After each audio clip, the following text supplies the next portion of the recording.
Welcome to the Enlightenment Evolution Hour. I am your host, Rob Gauthier, the ET Whisperer. The Enlightenment Evolution Hour is a part of the Enlightenment Evolution Network. Any ideas or opinions expressed by myself, the guest, or a caller may not necessarily reflect the same opinions of the Enlightenment Evolution Network. Enlightenment defined. It's the state of giving and receiving greater knowledge and understanding about a certain subject or situation. Evolution defined. The gradual development of something, especially from a simple to a more complex form. So what then is Enlightenment Evolution? The state of giving and receiving greater knowledge as we develop from a simple to a more complex human being, living on Earth for our soul's experience. Welcome now and join us as we explore our Enlightenment Evolution Hour together.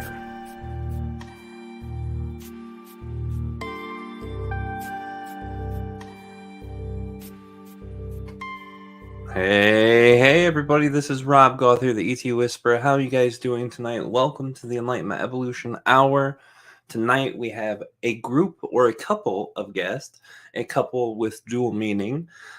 We have amazing human beings. We've got Kayma Englund and we have the one and only Kreick, and this is going to be an amazing night. We're going to talk about a lot of great things, but before we get to our guest, as always, we got to do our announcements. And we're going to talk about the first announcements. And some of the first announcements are that next week on the EEH, we're going to have Jason quit. The week after that, the 27th, Jimmy Church from Fade to Black Radio. The week after that, Gordon Goosenbury, a person who is a friend of mine and someone who is unlike any guest we've ever had, that I can guarantee you, because they know absolutely nothing about our spiritual community. But this person is an amazing person and a creator. So I want to bring him in and talk about a lot of different cool things. The weekend after that, or the week after that, Sheila Seppian, I did a book with her, chapter me and Ardif did. And it was called Walk-ins, The Cosmology of the Soul. Amazing book, amazing person. She's had amazing experiences. And the week after that, for some reason, I don't have what guests will be up that week. Actually, I'm in the wrong calendar altogether, it looks like. Well, we'll just cap it at that and say that will wrap us up for July. That's why I jumped into August. There we go. The week after Gordon Goosenbury will be Lee Harris, of course. Will be Sadaya Luna. After that, Wendy Kennedy. After that, Michaela Sheldon. After that, Sheila Seppi. So Sheila's not going to be until the end of August. And then when September rolls around on the 14th, we're going to have Lee Harris. And the week after that, the one and only Kalina Angel, the host of the Kalina Angels. It goes Earth Experience with Kalina Angel. And I don't know if that's the same name she's going to use for the show. I don't know if she knows if that's the same one. But that's going to be another show brought on the Enlightenment Evolution Network, which we're going to be getting started soon. Last week's guest, William Piper, SPG, he is going to be doing with his wife Disclosure Now, another show about UFO, cryptozoology, all sorts of great stuff. He'll be coming on and having that chat. So it's going to be an amazing lineup, guys. And that's kind of the announcements for the Enlightenment Evolution Hour. We also have ET Whisper announcements. On the end of every month, we do our channeling class. It's the last weekend of the month. We have registration up at etwhisper.com/classes. Personal sessions, group sessions are both available at etwhisper.com/bookings. We also have some other stuff that we're going to be announcing soon, along with the channel panel. Me and Kalina are trying to work to get something going for the channel panel this year as a return to the channel panel. Myself and Kalina are co-founders of the channel panel, which is an amazing multiple channeler event. In previous years, we've had a lot of the people who we've had here on the show, who are channelers, Daryl Anka and Lee Harris, Wendy Kennedy, Michaela Sheldon. So we have a lot of really great people who join and participate in that. Even my friend Jim Charles, he was on there too. Lots of great people. So we have that coming forward. I want to say hello to everyone in the chat room. Thank you for being here tonight. We really appreciate all your interactions. And I think as far as that goes, we pretty much, that is going to be the announcements. Now, we're going to bring our guests in a minute, but I want to give you a little information about them. Both Kayma and John are the founders of the Light Code Luminary Oracle deck.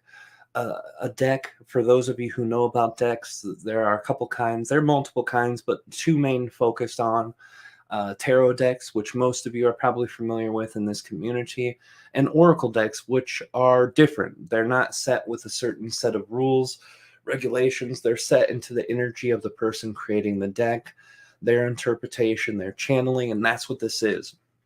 Amazing thing, and we're going to talk about that too. But they're not only the creators of this deck, they also do their own separate work. For example, Kayma does spiritual mentoring, spiritual coaching, intuitive art, healing, clairvoyant channel, teacher with all sorts of passions for supporting and helping people.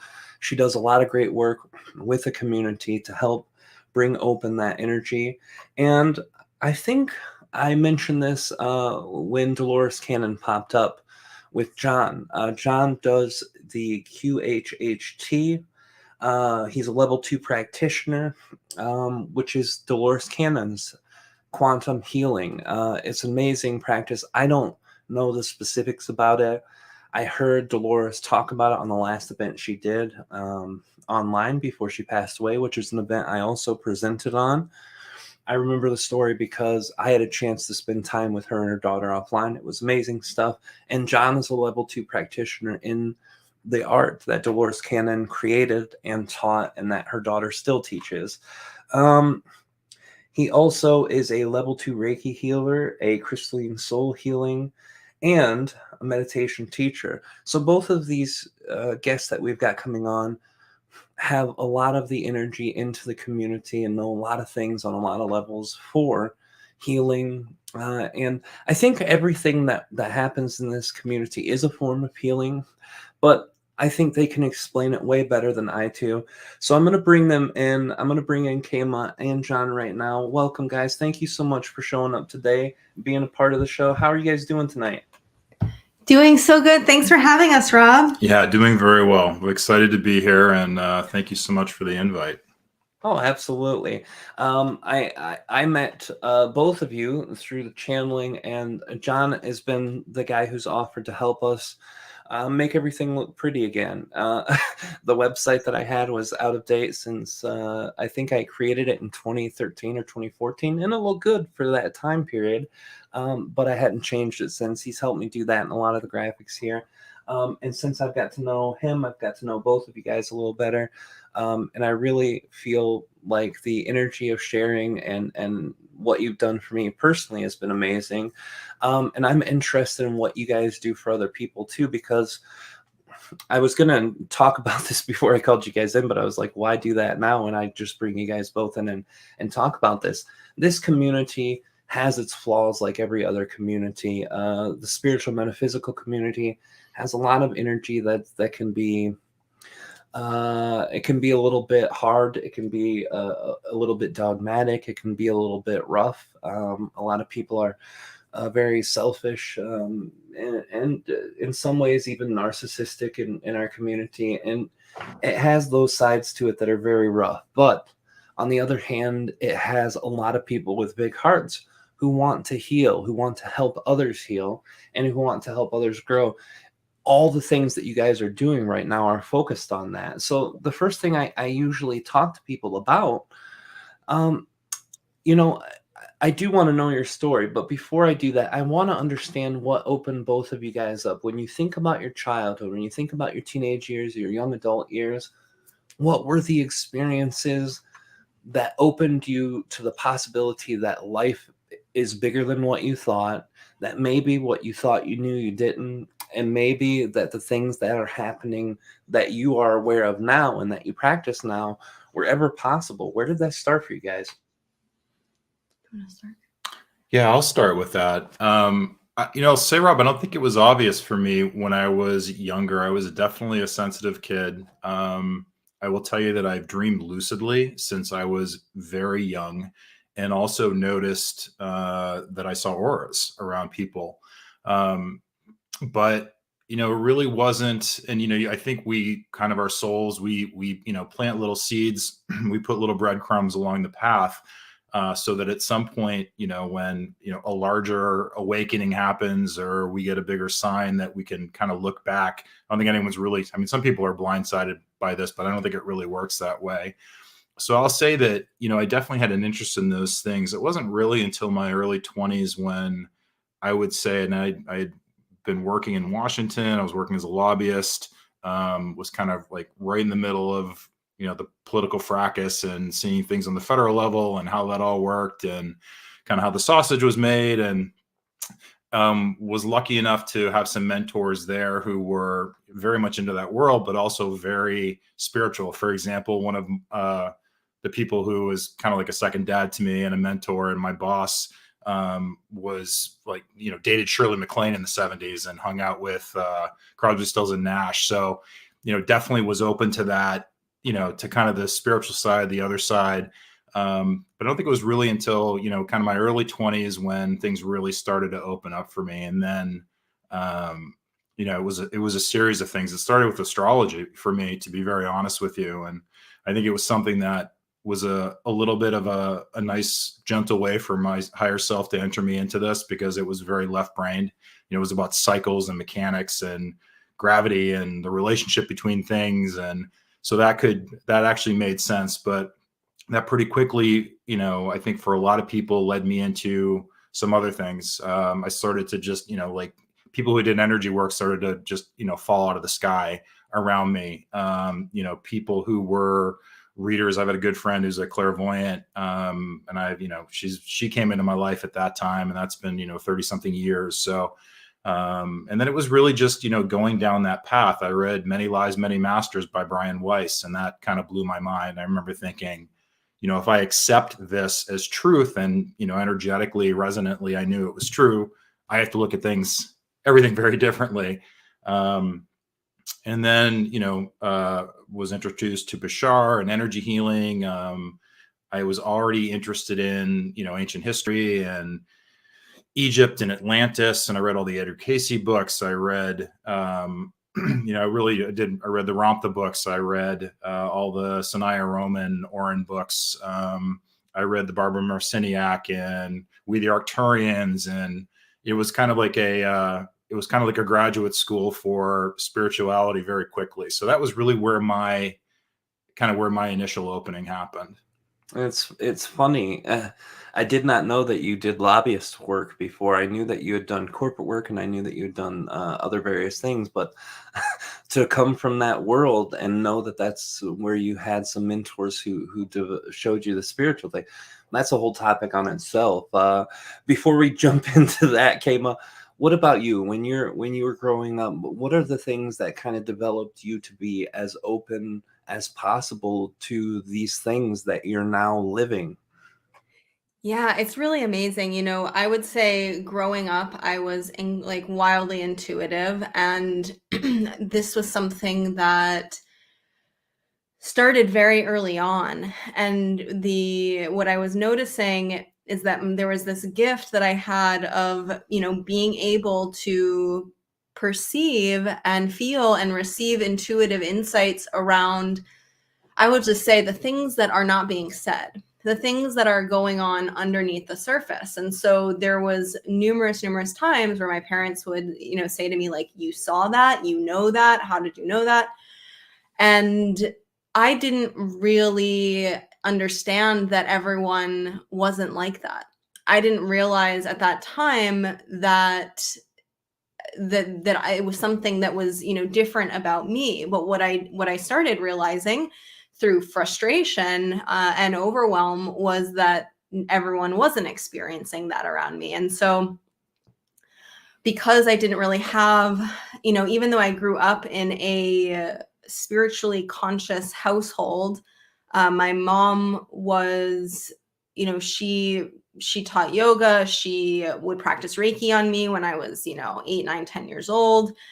So I had a lot of exposure to spirituality, which I think was a huge blessing because it gave me somewhat of a context. But I wasn't able to be even really validated, even by my parents, in these abilities. And they had a lot to hide. So it was kind of an interesting dynamic where here I am picking up on all of these things underneath the surface, but not really having anywhere to put them or having, again, that validation. So I do remember, even experiencing Reiki with my mom. I mean, I could very clearly, even when she wasn't touching me, I could feel her hands moving through my energy body and all of these things, very much coming to life. And then once I started going to school, and it was pretty tough because it was just such a different way of existing, that I was not used to. I was so used to kind of playing in my own realms and my own worlds. And it was pretty much a rude awakening. And so I pretty much dimmed my gifts for a while there while going to school. And then once I graduated from college, my early 20s, I just kept getting the clear download, like, do a Reiki training. And I was at the time working at a record label in Brooklyn, and I'm, just not really, like, I had like very much made a conscious choice that I didn't want to pursue spirituality or anything spiritual for my work. I wanted to keep it very like private and very special. And I had also, being raised in the spiritual community and having these gifts, like you were saying, that shadow side of the spiritual community, it really freaked me out. And I felt like it was just not something that I wanted to be a part of, because again, I was immersed in these spiritual communities and could feel and see the things that weren't being said. And I couldn't quite, I didn't still have a place to really put that. I just thought it was, everyone were these like big fake liars, but luckily I received the message around Reiki and immediately found someone near my work. Incredibly synchronistically, I went on a lunch break to pay for the Reiki 1. And when I got back from my lunch break, I got told that my hours had been cut. And I just knew. I mean, I even though I hadn't been necessarily like actively tuned into my intuitive gifts, it was all turned on in that moment where I knew, wow, this is so synchronistic and this is so meant to be. And I just knew that it was the sign that I needed. I'm just like getting chills as I say it, because it was just exactly the sign that I needed. And I really didn't turn back from there. Once I went through that first Reiki training, and this was like, 16 years ago, 15, 16 years ago, once I went through that, I finally had a context for everything that I was experiencing. I had empowering tools to deal with my energetic sensitivities and actually be able to make sense of my childhood. So once I went through, all of my Reiki trainings, and then I eventually, got laid off from that job, and I said, okay, this is it. And from there, now it's been 14 years of me running my own business. And that was really, that turning point that just catapulted me to now. It's amazing how the universe does that to people. And for you, Kayma, this is something that I never had exposure to as a younger kid. Nobody I knew who was in the community who I'd met before I met Kalina had really been lifelong members of the spiritual community until I met Kalina. And her parents didn't do metaphysical spirituality, but they did a lot of Eastern spirituality, the temples and all of this stuff, meditation, yoga, and they saw a lot of a lot of gurus. So they were very deep into it. And Kalina was an active Buddhist for a long time, or active Hindu for a long time. So there comes this energy, like you said, with growing up in the community. And it's always kind of amazing for me with people who've been through that through their whole childhood. I know the disillusion I felt after leaving Christianity and coming into this was something that was a huge motivator for change for me.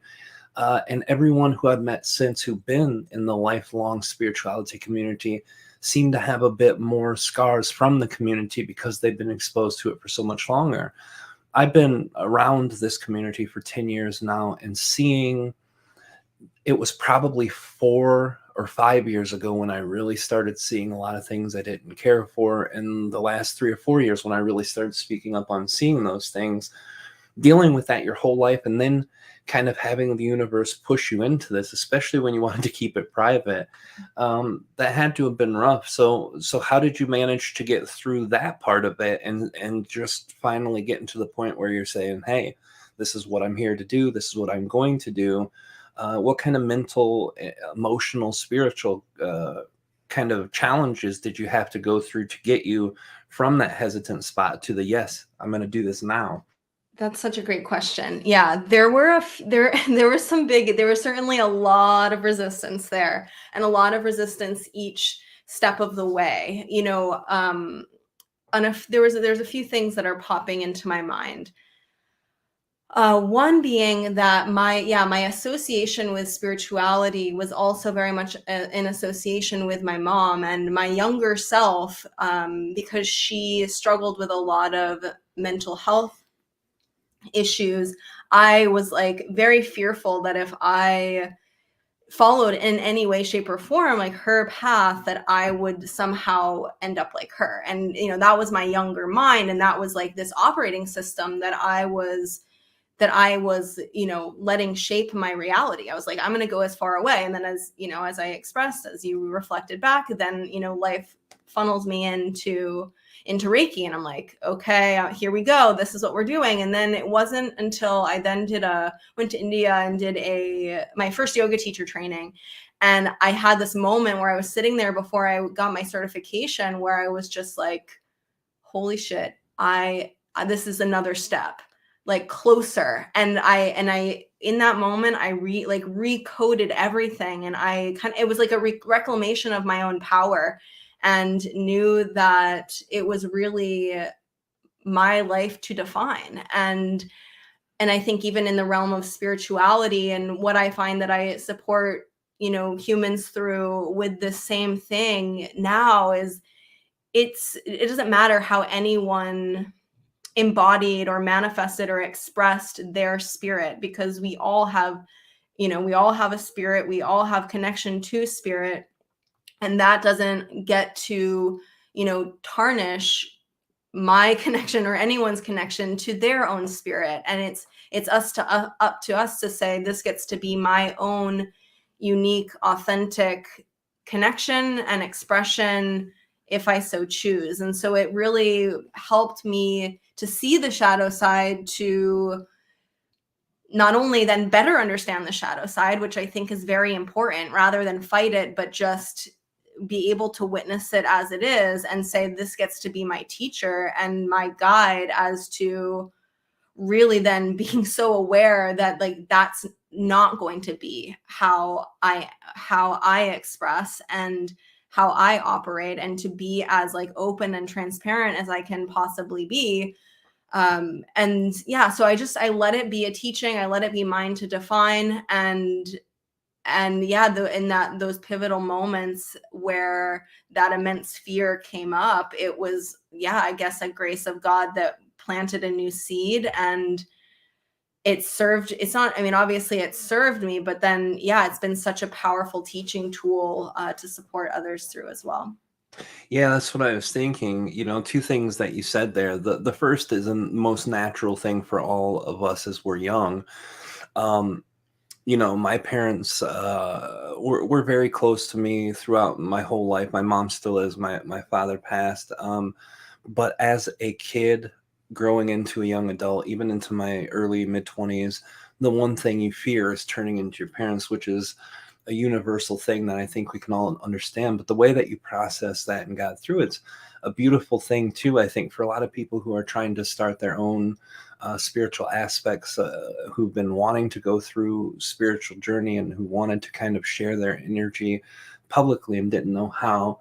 And John, I want to ask you to, I want to go back to the thing you said that stuck in my head, lobbyist. Okay. Now, I hear that word, a lot of people hear that word and they instantly have one of the two things. Some people see it as a practice that is done to kind of help gain insight to the place and energy of certain aspects, projects, things like that. And other people see it as, the greedy corporate pigs trying to come in and steal everybody's freedoms away.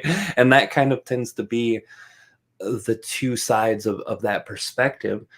But either way, whether it is one or the other, there's still a job there. And that job requires you to go through and share your corporation's vision and take that to the government to try to get them to get laws that are more friendly for the corporation that you're working for, or for the certain red tape that's involved. It's a really big and messy thing. And like I said, people love it or hate it. So I know being a spiritual practice person, you feel when people are angry at you, you feel when people don't like you, you feel when things are pointed in your direction that don't feel necessarily great. How did you reconcile that energy of going through there and doing these types of jobs and then going from that into the spiritual community? What was the transition looking like there?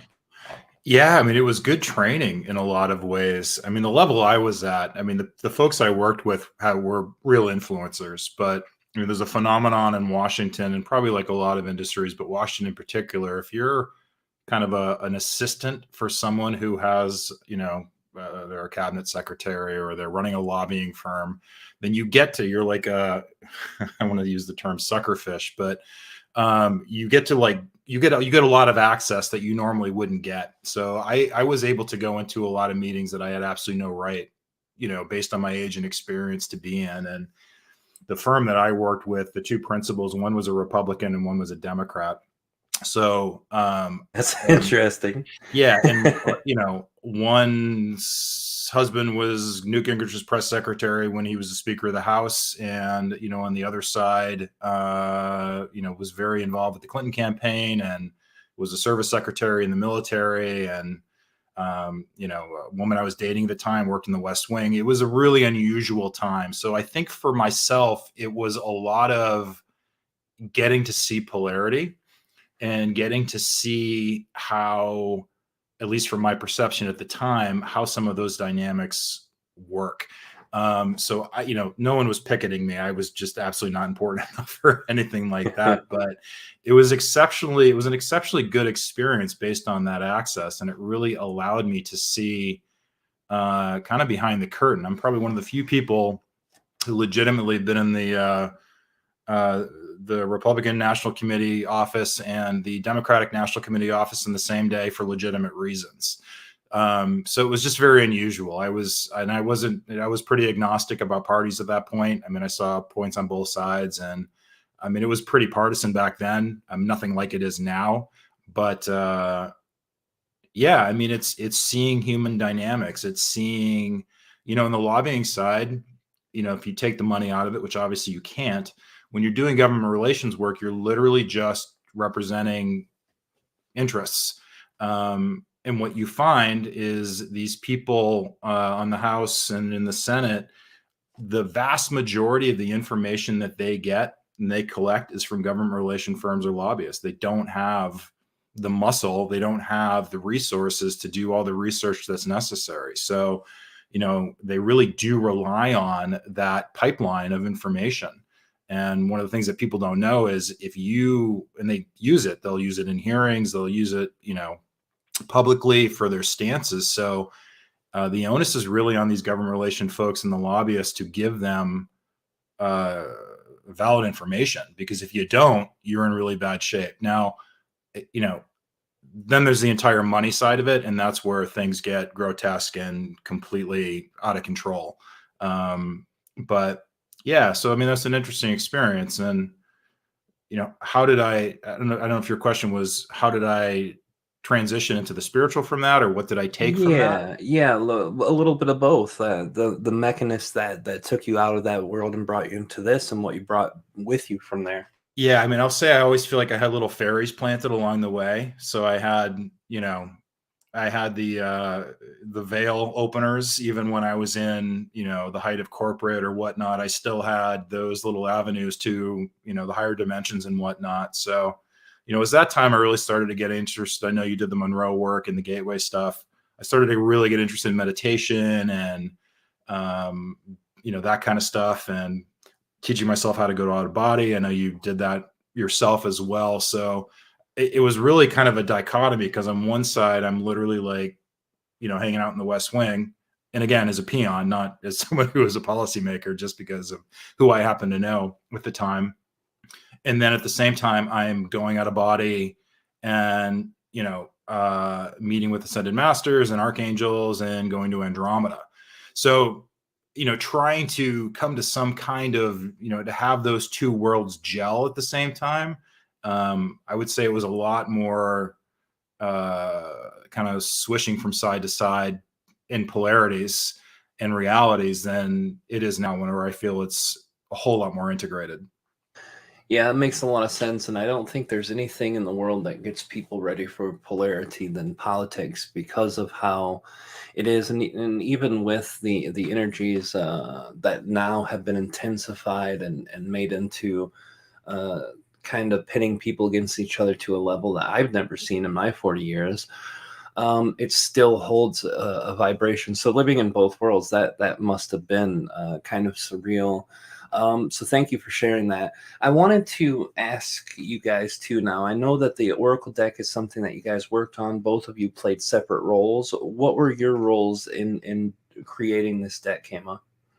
So, yeah, it's an incredible thing, because it was very much co-creational, and yeah, we both kind of had our own little grooves. It was amazing because neither John nor I had any intention of even like channeling light language, and it was all very synchronistic the way that it came through. It really like started coming into my field, just being kind of planted, and us having a conversation about it maybe a week before it started coming through John, and then within a couple weeks after that it started coming through me. And I'm just laying that out because it was, it's I just find it to be a really fun part of the story of how that opened, how that awakened. And then I started, channeling more of the written, and John had left out a stack of index cards, and in my morning meditation, I just start turning the index cards into oracle, like of doing a light code transmission on each one. And then when he woke up, I was like kidding around, fanned them open, said, pick one. And then the next thing I knew, John's hopping on the computer and, uploading everything. And it was just, wow, this is really happening. And so what then transpired is I channeled predominantly all of the light codes in the deck. John did do a couple, and he designed the back of the deck and the cover of the booklet. And so then once all of the light codes and the designs for the cards came through, John and I then sat together, and with each of the cards, without knowing what the names were, without knowing what the actual transmissions or messages were, and we sat there, opened our channel, and we both separately first went through each and wrote what we got. And then we compared our notes, and that was phenomenal, because we basically were able to then craft the full picture and the full story as to what the multidimensional energy was for each of the cards. So yeah, so I would say I predominantly channeled the light codes that came through, and then co-created in the writing of the booklet through the channel transmissions. That's absolutely amazing. Being able to do a two-person channeling on the same thing and bring the amalgamative sum of the channeling and connection together. It's very interesting to see two people who channel, whether they know each other or not, and channel on the same topic. A lot of time people are like, well, the human side to people can filter things, blah blah blah. We all know how that goes when it comes to channeling. Yes, that's definitely true. But when you're doing this and you guys are coming together with these things, finding both ends of it, um, did you automatically know? John, did you absolutely know, like in that moment, wow, we just got this nailed right off the bat? Or did you guys have self doubts about the outcomes of the cards? Or how did that feel to you as you're going through that? Because the practice of doing that alone, having two channeled sources on one thing is phenomenal. But every time I've seen that happen, there's usually questions that come there because some things can be drastically similar and things also drastically different. How did you find that, and how did you reconcile when there were differences in those? Yeah, it was a whole experience, I will tell you. And it was very multi-leveled. I think it's interesting what I'm kind of getting inspired to share now is talk a little bit about light language. And light language is, it's a frequency. It's a kind of a carrier wave of information, light, a frequency, light, and sound. It can be spoken, it can be signed, and it can be written. Um, and the way it's been explained, there's many different languages, but there's generally three categories. And one is galactic. So if you think of your Arcturians, your Pleiadians, your Sirians, your Danubians, your Yitnis, all those good groups as well. So there's many different galactic languages. There's angelic languages and there's elemental languages as well. And all of these light language streams are multidimensional. So they're literally carrying information and frequency and codes on different dimensional bands. And the way that I understand it is that our higher selves understand light language. And it also moves throughout time. So you can be actually picking up a light language stream from the beginning of the creation of this matrix to a million years in the future. So it's outside of, on those higher levels of dimensional streams, it's outside of a particular time. So you could be channeling a light language from a certain Pleiadian civilization a million years apart. And it's going to be a different frequency. But long story short, it carries just a enormous amount of information and frequency. And your higher self is essentially sifting through that stream when it comes in, and it is taking particular slices of that, particular codes and frequencies and downloads, and tailoring it for you based on where you're at, what you need, your stage of evolution, how receptive you are. So, you can have an entire super highway of light language information coming in, and you and I, Rob, could get the same transmission. And based on where we're at individually and our frequency and our template and where we're at that time, you and I could get a different message through that.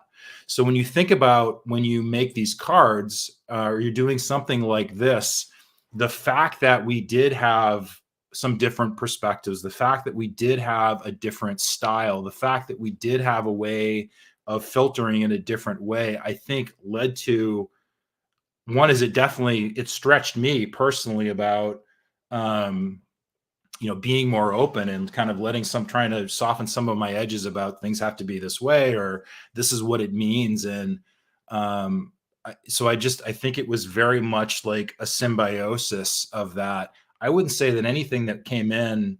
So Kayma would do the codes, and then I would channel what the background, the color of the cards, the sacred geometry that came behind it.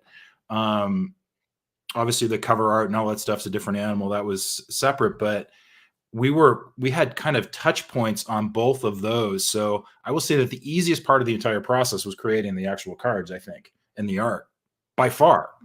When it was getting down to the nitty gritty of, okay, which of these are angelic, which of these are galactic, which of these are elemental, what is the meaning of this? it was absolutely a process of figuring that out and really tapping into the same stream from different focus points. Yeah, and I think that the interesting piece too is that, you know, a channeling can come through and you can say it, but then putting it into writing with, you know, with like the appropriate formatting and grammar and structure, you know, was all, I think was more of that challenging component. It was like the actual tangible part, because the actual channeled messages I felt like were very resonant. It was just, what is this verbiage that we're going to use to bring this into form? And yeah, that was a really interesting piece of that process. Yeah, that's the thing. And we've talked a little bit about light language before on the show with other guests. It's multidimensional. It's multifaceted. It's multi-experiential. It's multi-receivable. I mean, you get two people hearing the same transmission of a verbal channeled light language, and instantly they're receiving the things they need from it instead of what is being projected from it. So I think too, with you guys going through that, trying to bring words to it must have been incredibly hard, because that energy for so many people, they've tried to crack written forms and verbal forms, and it's just so tough because it means something, and when they receive something, they bounce it off someone they trust, an authority on the matter, and they'll get a different answer in something. And it's always been an interesting thing. I find for myself, when I listen to a transmission of light language, I turn off that mental body altogether, and I just receive, and I know that I will get insights or inspirations or energy injections or downloads, and that is what it does for me. And I know a lot of people have different experience. Some people feel physical healing, sensations, things like that.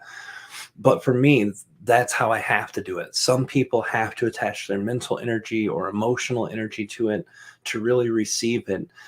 Is there a way that you guys have found that's kind of universal, that people have received the cards? Because me and Kalina got a deck from you guys, and we've been amazed by it. Kalina's much more knowledgeable about decks, but you don't have to be with a specific deck, which is beautiful. You guys helped lay out the background to that beautifully, but we've received it, and I've seen a few reviews online about it, both written and video reviews that were done by it, and everyone really enjoyed it and loved it. Is there something universally that either of you guys have seen in the way people are receiving it, or what's a common thread of their experience after connecting with it?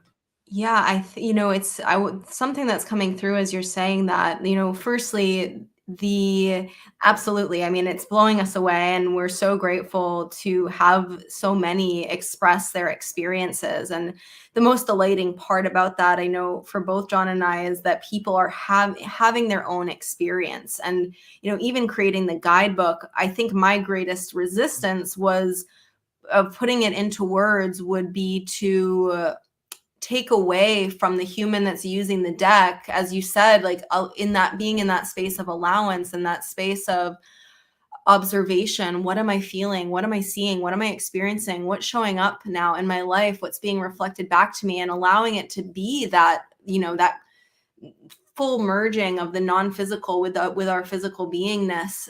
And so what we encourage and what we speak to so often is, you know, take time to connect with each card for yourself and tune into your inner subtle senses and have your experience, and then allow for the, you know, the words to serve as, you know, whatever they're going to serve, but not take away from one's unique experience. Because yeah, every single time that you're connecting with one of the light codes in the deck, it's going to, you know, play with your energy body in a new way, and your higher self is going to bring it through in exactly the way that your human self would receive the highest benefit. So that's what's interesting about us co-creating the deck. And the message that I was hearing as you were talking was, our higher selves knew we were co-creating. Our higher selves knew like what we were bringing through. And that's what allowed for that cohesiveness.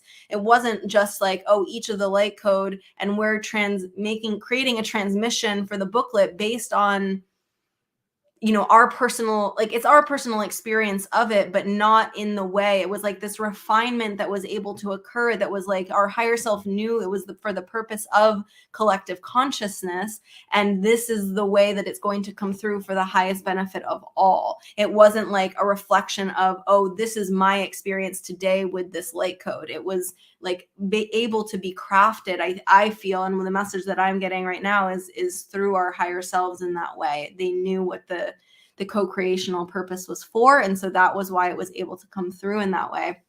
Yeah.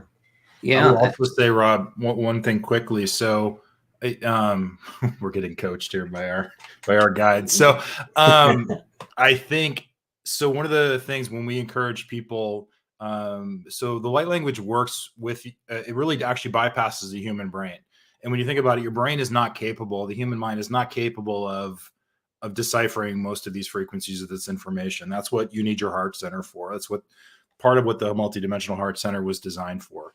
The other thing that's happening is, let's put this in the context of contact or of, you know, spirit contact or channeling. Most of that information comes through the subtle senses, one of the 5 clairs, right? And most people have, you know, 1 or 2 of their clairs is a lot stronger or more developed. That it's more of their kind of comfort area. They're binky, for lack of a better word, in terms of how they receive subtle energy.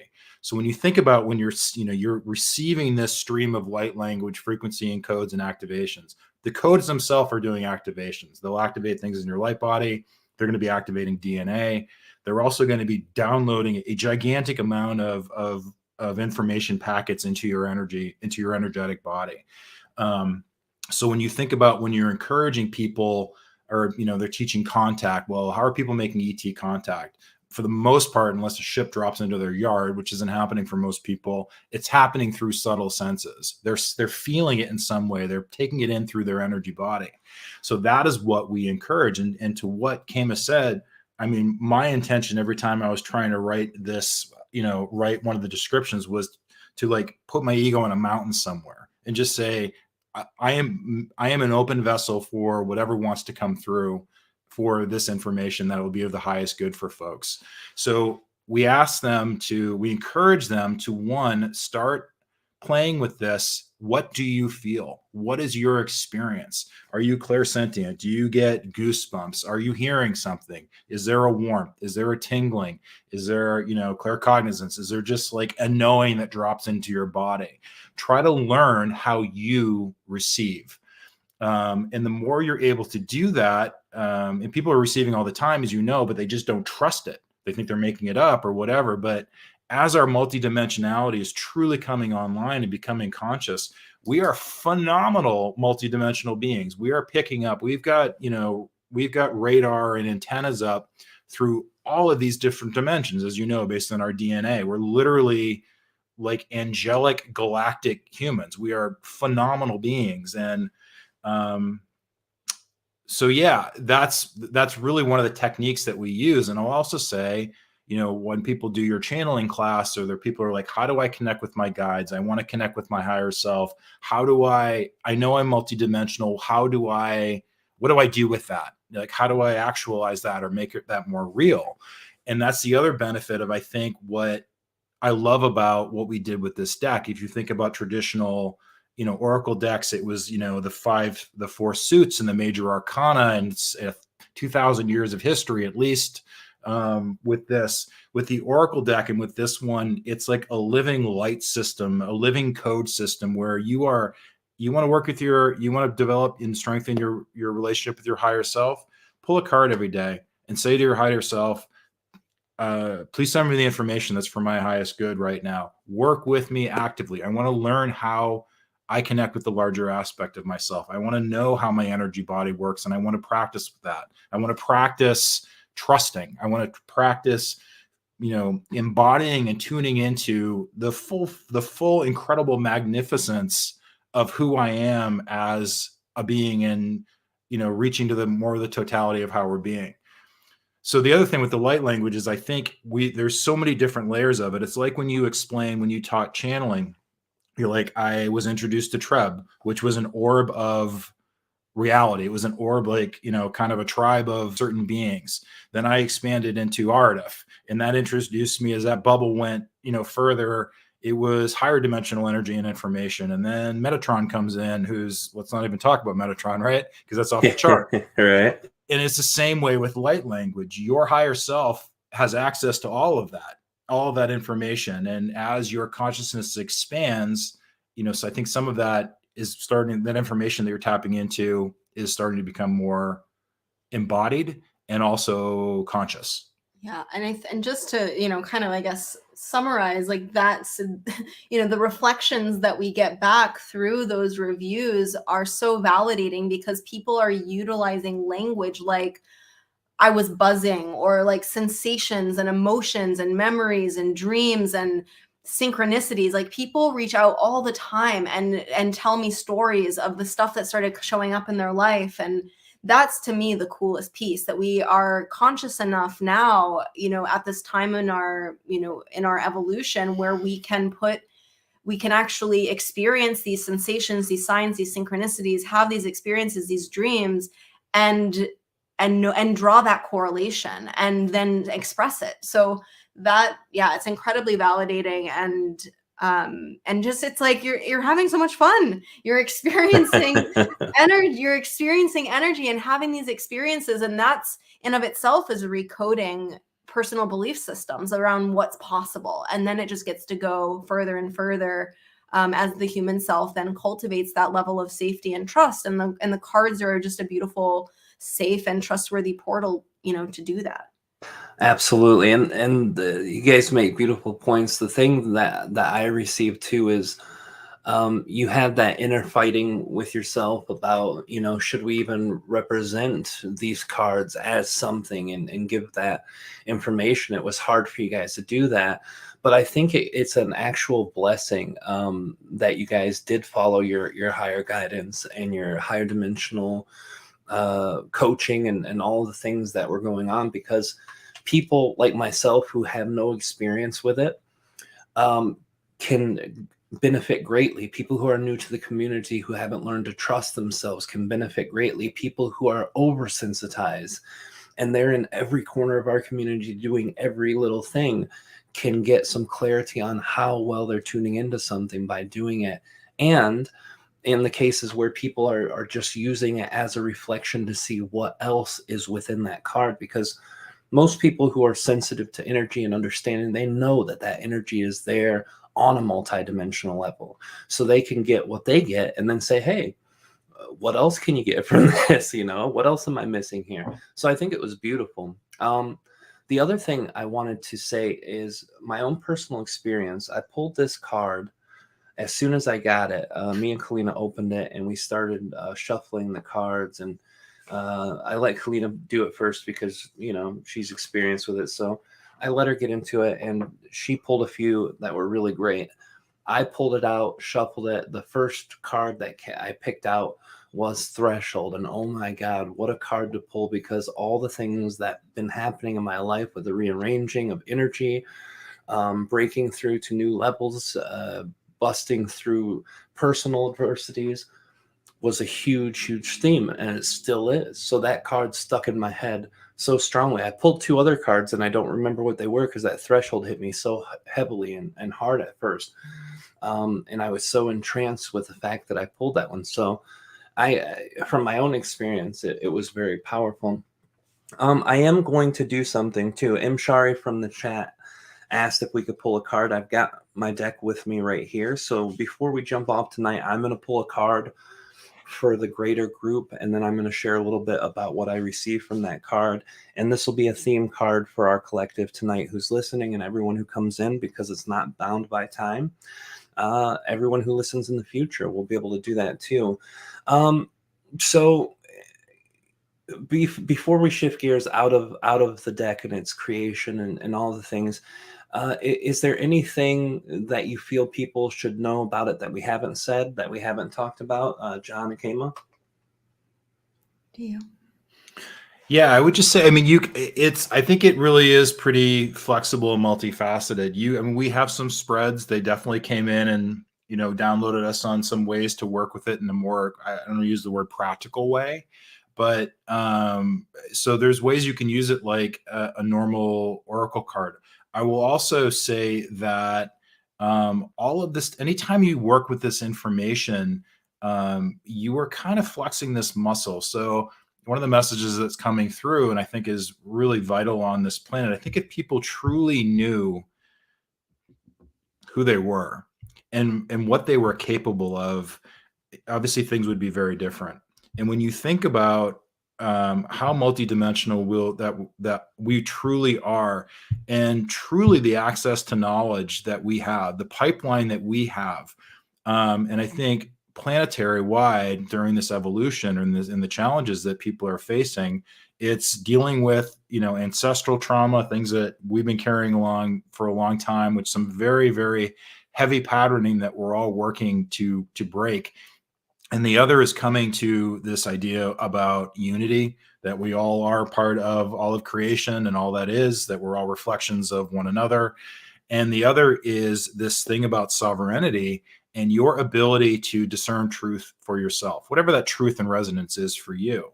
And the fact that your emotional body, your very cells, your connection to your higher self and your guides and your oversoul, that you literally have you are a receiver and a transmitter of information and frequency.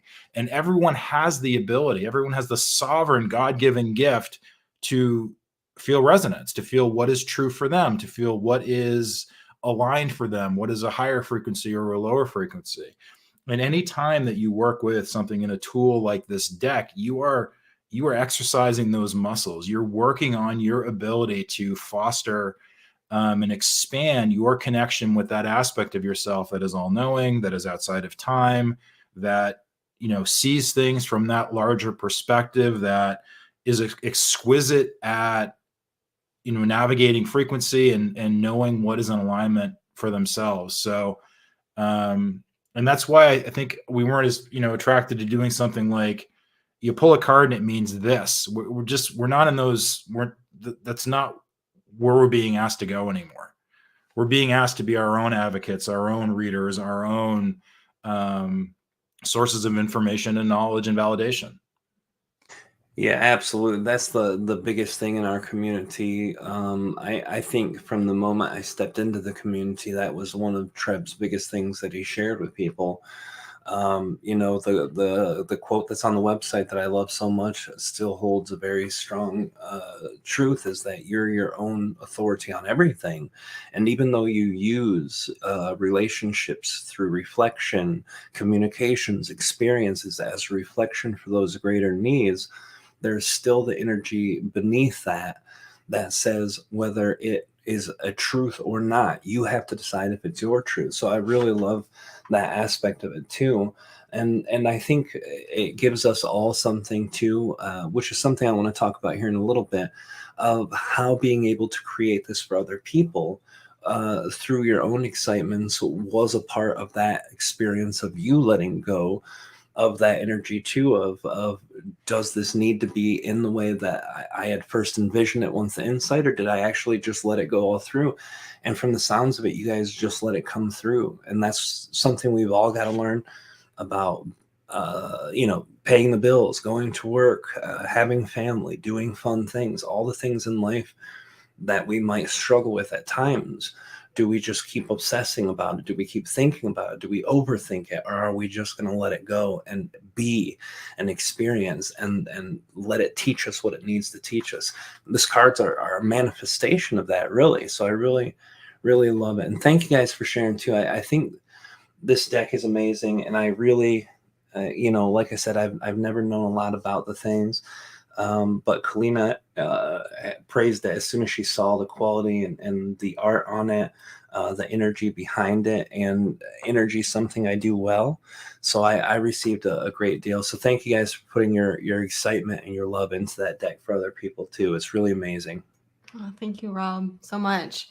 Yeah, it's been, it's been such an amazing journey, because that I think out of anything, even in my own life, and perhaps John can relate, that to not question it. You know, we never once said, should we do this? I don't, you know, it was just, we just kept doing it. And we knew I think it was just being driven by knowing the miracle that light language has really been in both of our lives. I mean, it's changed my life in so many amazing ways. And that's even after feeling like so connected to spirit and, you know, playing in those realms all the time. And light language has just been such a gift. And I believe, you know, knowing that everyone's higher self is fluent, every human does have this ability to connect in this way. And one of those big messages that was coming through when we were creating is like, these are a bridge for contact. These are a bridge for contacting and communicating not only with your higher self, but your higher guidance and your star family. So that is a really beautiful way that the cards can be used, remembering that power of intention. And when you're sitting down to connect, your higher self is listening to your intention. And if it's, may I receive, you know, a message from my star family and what they, you know, desire to communicate with me, and you set that intention, and then you go into drawing a card, it can really shape and open some really new experiences.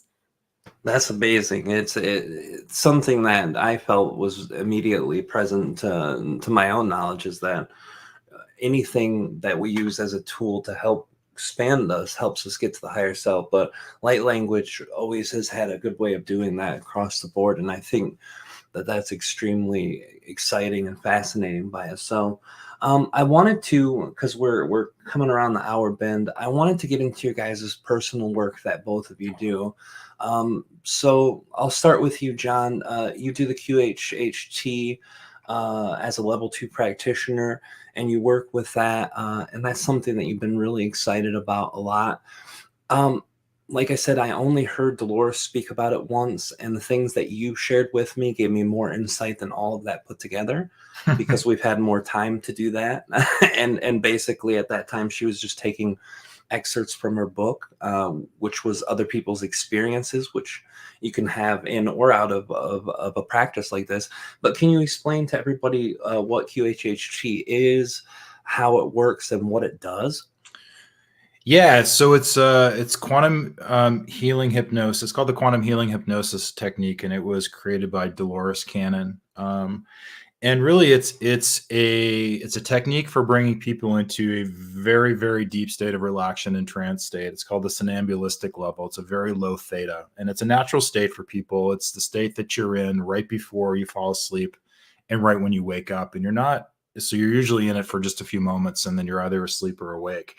And this technique that Dolores came up with allows people to very gently but powerfully move them into that very deep state. And when you're in that state, you have access through the right side of your brain to your higher self, the higher fractal consciousness, as Ardith might refer to it.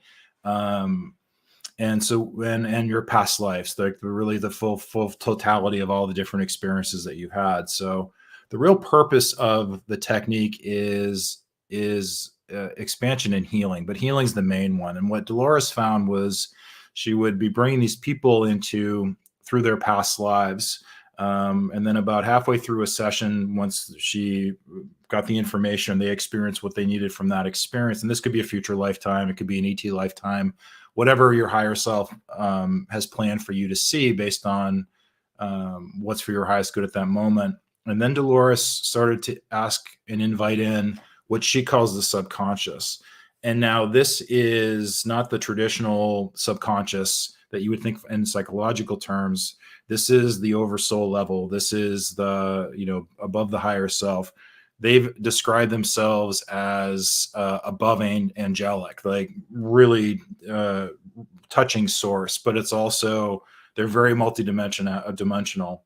And the subconscious knows every lifetime you've ever had, your entire soul history, what you came in for in this mission, and is also able to answer questions from that level of consciousness and get to the bottom of why certain things are manifesting in your life. And what Dolores found was that every physical ailment, every disease, every psychological thing that's going on, whether it's anxiety or panic or whatever it is, has an experiential, emotional, or thought-based foundation from it.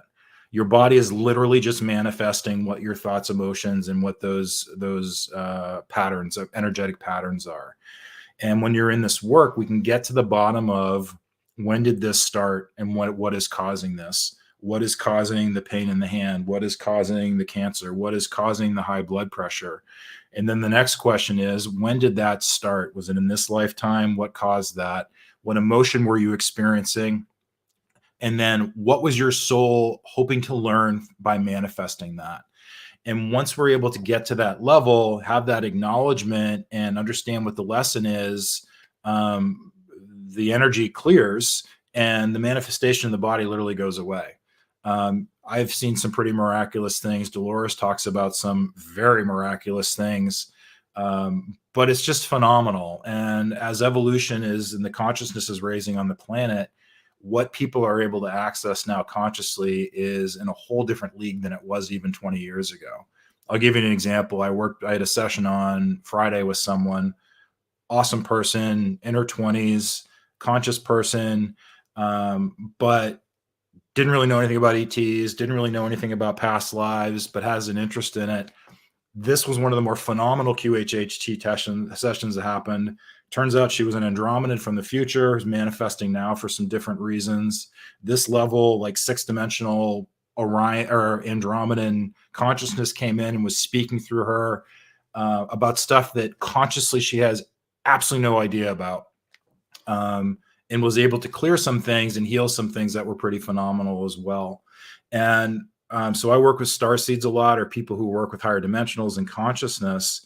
And one of the things that I'm noticing that's happening is a lot of these starseeds, or a lot of very spiritual people, incarnated into ancestral lines intentionally, literally like shock troops, to break ancestral patterning in lines. It wasn't enough to just like, I'm going to come on the planet and have the particular frequency and do my work. They were like, no, I'm going to look at these ancestral lines and these patterns that need to break, that haven't served us for years, that are based on crazy programming and outdated stuff that's going on. We're going to go in, we are going to experience that trauma head on, and we're going to make different decisions than our ancestors did.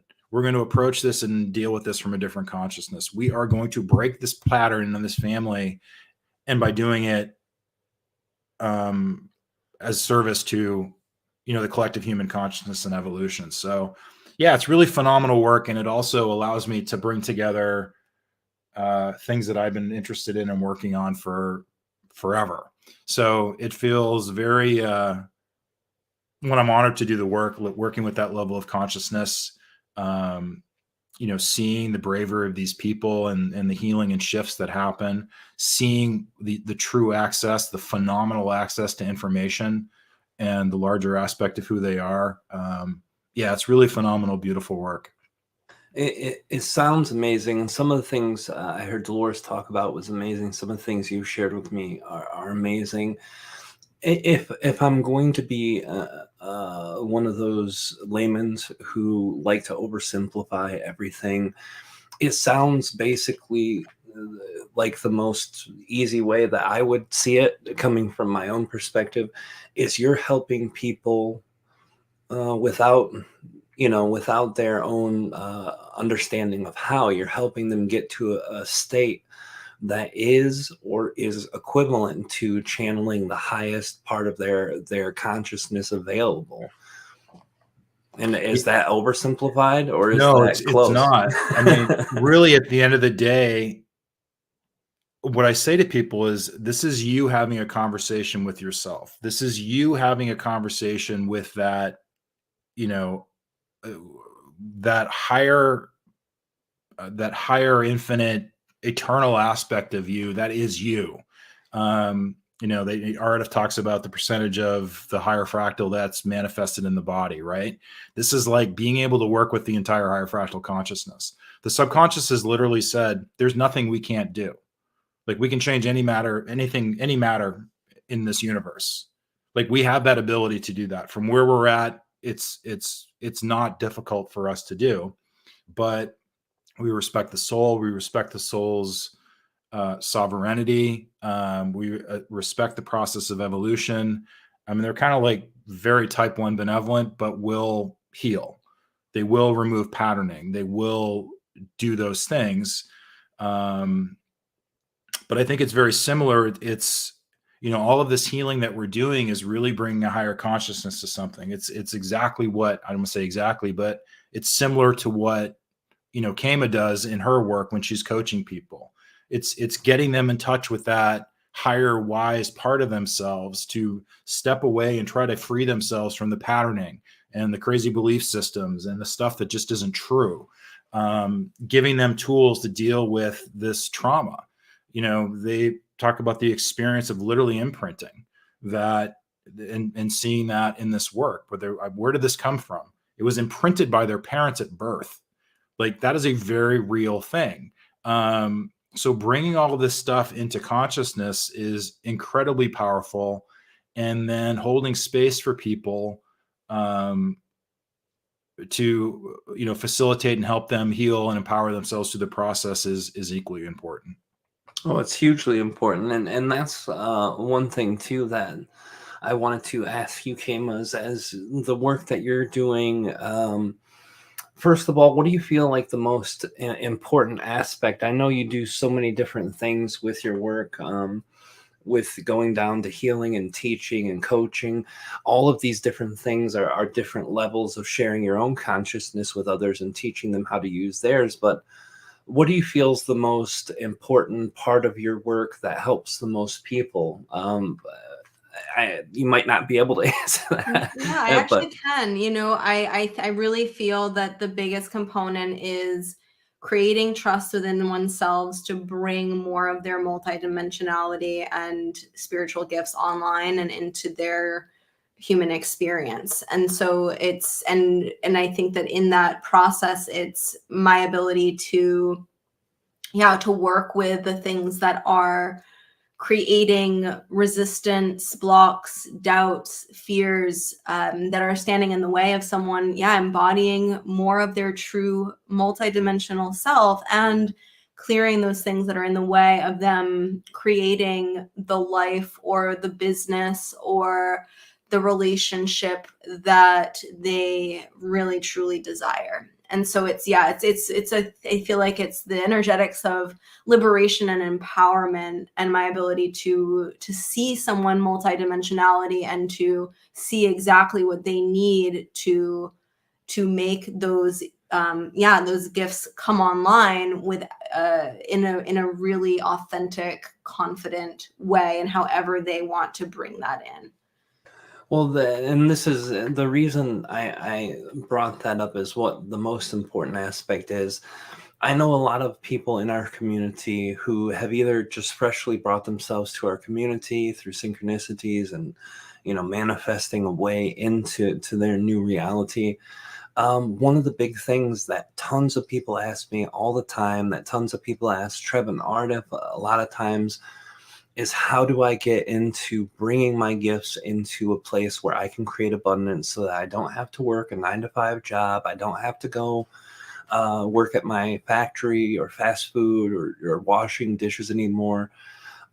This is a huge part that has a large void in our community. And it's not that there's not a lot of people who do it, because there are a ton of people who say that they'll help teach you find the business aspect out for yourself. But a lot of time people are left unsatisfied or upset or frustrated. If you were to answer the question to the collective, what's the best way I can take what I have and share it into a way that I can create a stream of abundance, what would that one answer be? I would say it's just knowing that will be your reality and that is possible for you, because I believe it's possible for everyone, and it's working with the doubting mind. And I think that, coaching programs and coaches are, the polarity exists everywhere, but it's really what you do with it. And I think sometimes when we go into that arena, a lot of our outdated patterns reflect back to us, especially around victimhood. And it's really like the template is laid out, but it's about one's authentic soul truth coming through in their own devotion to their medicine, to what they're here to share and offer. And I would say, follow what lights you up, follow what excites you the most, and get really honest with yourself about where you're scared about sharing your gifts, because a lot of gifts have come through dark times and have come through the evolution of our shadow. And if those pieces are left unintegrated, we will always doubt ourselves. So that's the best way I can put into words. It's really a belief in oneself and a knowing that carries you forward through the thresholds that will be inevitable, even when you're following your heart and your soul. Yeah, absolutely. I couldn't agree with you anymore. It's the first thing I teach in channeling classes. It's the first advice I give to someone who's learning to bring in a message or to have better connection. Trust, self-trust. If you don't have it, it will not allow you to pull your maximum potential. So I agree very much. And I want to let all of you guys know who are in the chat with us right now. We'll take a few questions if we have time at the end of the night. I already saw one pop up just now. Let them rip. Now's the time. If you got them, go ahead and put them up. If you can capitalize the first part of the question or put the word question in front, that way we know it's a question instead of just hanging out with everybody, that would be great. And we'll address them as you can. And you can drop that in any place you're watching, whether it's Twitch, Facebook, or YouTube. You can drop those questions in. And if we have time, we'll definitely get to them. So we're coming up towards the end, guys. I've got your guys' sites down below. If people want to reach out to you, ask you questions about the things that you do, or get one of your services, what's the place to go for the Oracle deck? Well, you can go to lightcodeluminary.com, and that will carry you right to the Etsy shop, and we ship worldwide, so it's pretty straightforward. That will be in the show notes below as well. Really easy, couple clicks. Beautiful. And what about you, Kayma? If someone wants to contact you to get some of your coaching or to help with healing or any of the things that you're doing, any of your services, how do they contact you? Yeah, well, I would say most people find me through my Instagram, which I don't think is in the show notes, but we'll make sure to get that in there. But it's my first name, Kayma, Kayma, my last name, Englund. You can just send me a direct message there, or you can go to my website and there are contact and booking forms there. But yeah, the easiest, quickest is through my social media, and that's where I roll. All right, beautiful. We'll make sure to add that in the description too with the other links. What about you, John? If someone wants to get a QHHT or the different forms of services that you offer, how do they get a hold of you, brother? Yeah, just my website, johnkreick.com. All the information on QHT is there. I've got actually have the cards listed there, and 2 books that I have written are available there too. All right, beautiful. Before we get to questions, I'm going to pull the card, guys. And I don't know, do you guys have a picture file of all of what your cards look like? Like when we're taking questions, would you be able to send me the file of the card I pick, or no? If not, it's not a big deal. I can always post it on social media along with other things. But just out of curiosity, if you had the pictures available for all the different cards you had or not. Yeah, I could probably get that for you very quickly. Okay, beautiful. Well, that makes it good. Then I can show all of you guys what it's looking like. All right, I'm going to mix up the deck, guys. Get your questions in. We have enough questions to run them through, and we'll do that in just a minute.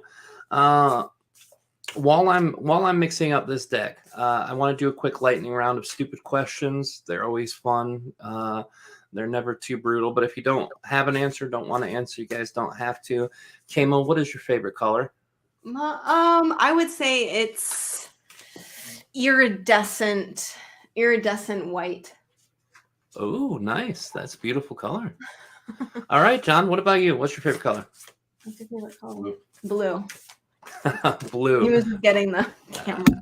I hear you. Thank you. What's your favorite food, Kayma? Ooh, I would say spicy Thai curry. Ooh, nice. Yeah, a curry fan. Kalina is also one. Mhm. What's your favorite place in the world to visit for the sheer beauty of it? Either of you guys. If John's available, you can answer. If not, Kayma, you can answer. Hawaii. Ooh, beautiful. I've never been there, but I've seen so many. We've got friends who are channelers out there, a couple of them. We always want to do an event. I think we'll make that happen next year. All right. And last question.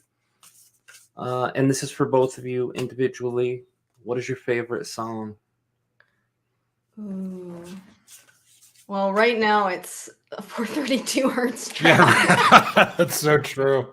What is it We're right so now? weird. We're like, Yeah. John will just play these 432 tracks throughout the whole house, and we're just like walking through this ethereal plane. So that is completely what's on the what's on the top of the list right now.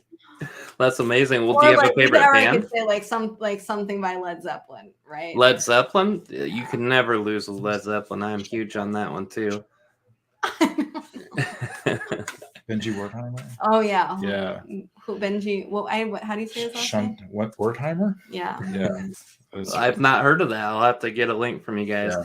All right, I'm going to pull a card here, guys. And then while they're doing the card, before I show you what that card looks like, we'll do the questions that you guys have.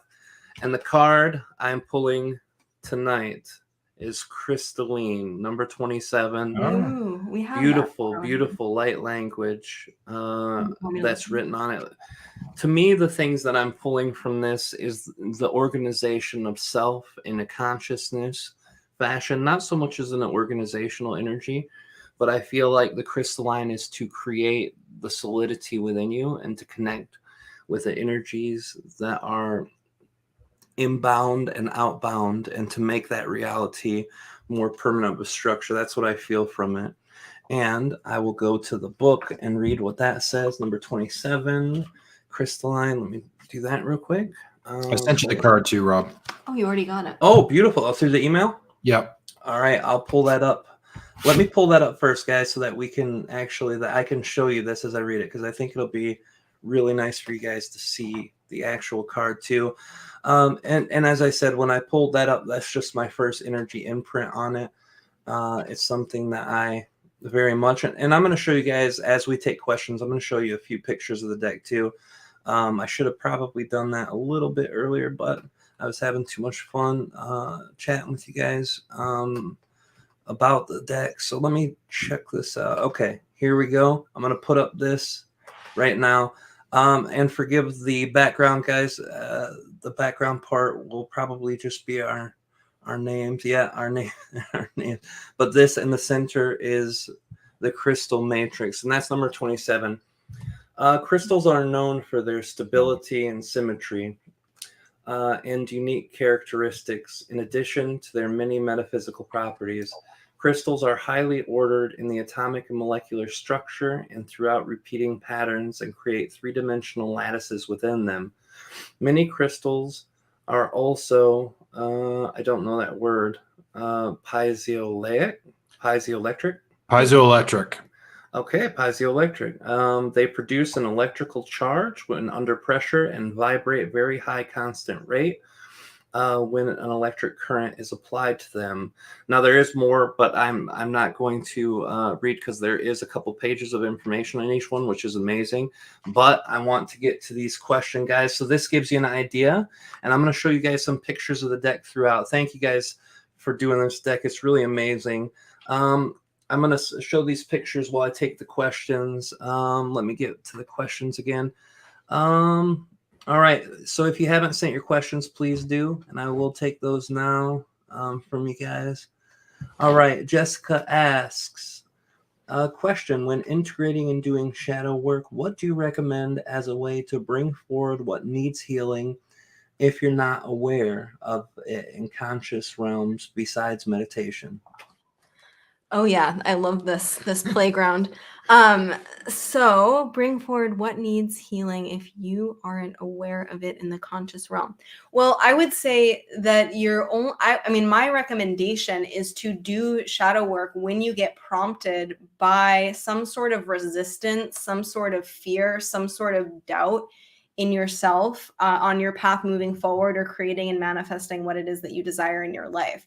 So I don't think you need to like go out digging, but you can. So I think two things are coming through. The first one is like trust that your shadows will be revealed the more you step into the light, the more that you step into your co-creational abilities, the shadow will be revealed.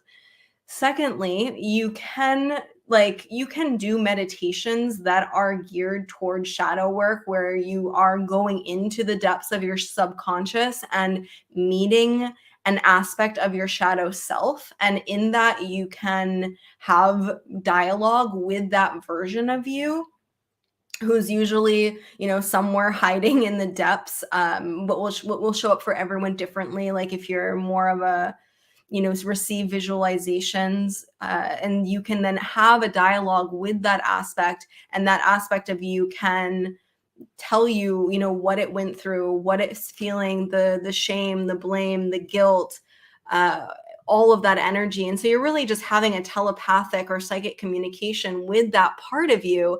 And then you get to listen, you get to meet that part of you with so much love, so much compassion, so much forgiveness, so much understanding. And then you quite literally reclaim and like hug that version of you and bring that aspect with you out of that meditation and then back into your life. So that's the two ways that I would recommend. And then obviously, if you are hitting a perceived block or resistance, that would be again an invitation to do that kind of shadow work and asking that part of you, what are you really scared about? And a lot of the times it's scared of being seen in our fullness. And because there is a shadow aspect that we're still harboring that guilt, that shame, that blame around. Beautiful. Sorry, it took me a second to unmute. I appreciate the answer, and I have a question here for both of you. This was a question that came in before we were taking questions, but it was an interesting one, and I think I already know the answer. But to John and Kayma, have you guys used sound and resonance in your practice? The Adam Twister is actually extremely well versed and has these beautiful several feet, 6 foot, 4 foot, 8 foot chimes that he uses for his own healing, which is pretty amazing. So do you guys use any kind of tools for sound and resonance? Yeah, I mean, absolutely. From tuning forks to crystal bowls to binaural beats and frequencies. Yeah, absolutely. Even kind of using, tuning forks with crystals and sending frequency through crystals and some kind of crazy scientist stuff with it. But yeah, the sound and resonance is absolutely huge. And I think it's even, I mean, even look at the Monroe stuff, and which is, getting you into certain frequency bands. That's been very helpful when you look at the actual expansion of consciousness. And, especially we were talking about contact work or whatnot. I think the sound and resonance is one of the greatest tools that we can use to assist, our physical, our energetic bodies and our consciousness to, get into levels of resonance with those higher frequencies. Well, thank you for sharing that, and I appreciate the questions, guys. Unfortunately, we cannot take any more of them because the time for tonight is at its end. We've got just a minute or so left. So we've already got your guys' website. That's usually how I end the night, but I just wanted to reiterate my gratitude to both of you guys. Getting to know you has been a great pleasure. All the assistance that you've given us and our family have been amazing. The work that you share with the public is really transformative and expansive, and a lot of people from our community definitely are excited by that. And just thank you guys for putting out your energy to help other people. I know that in our community, a lot of people have good meaning. They're well-meaning and they want to help people, but sometimes that gets wrapped up in their own senses of self and their own stuff, and it ends up not being so helpful. And what you guys are doing is actually very empowering, very helpful to get people to see their own power. That's the one thing in my own life that I think is the most important thing when helping others, whether it's through channeling, whether it's through Oracle decks, QHHT, whether it's through teaching people how to run a spiritual business, doing energy work, whatever the case is, putting that at the priority level one, huge importance. Thank you both for doing that. And thank you guys for coming on and chatting about everything tonight. For being open to talking about everything. It really makes me happy when people say nothing's off the table. So thank you both so much for being here tonight. Oh, thank you so much, Rob. This has been such a fun conversation. And yeah, it's been such a blessing to be a part of your community and, you know, be able to witness all of the magic and blessings that you're bringing to the world as well. Thank you Yeah, so greatly, much.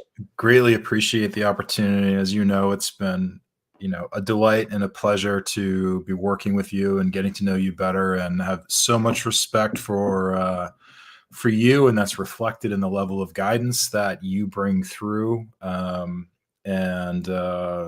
Yeah, so it's been a great blessing to have it all come into my life, and to be friends now, and to be able to participate in things like this in the community.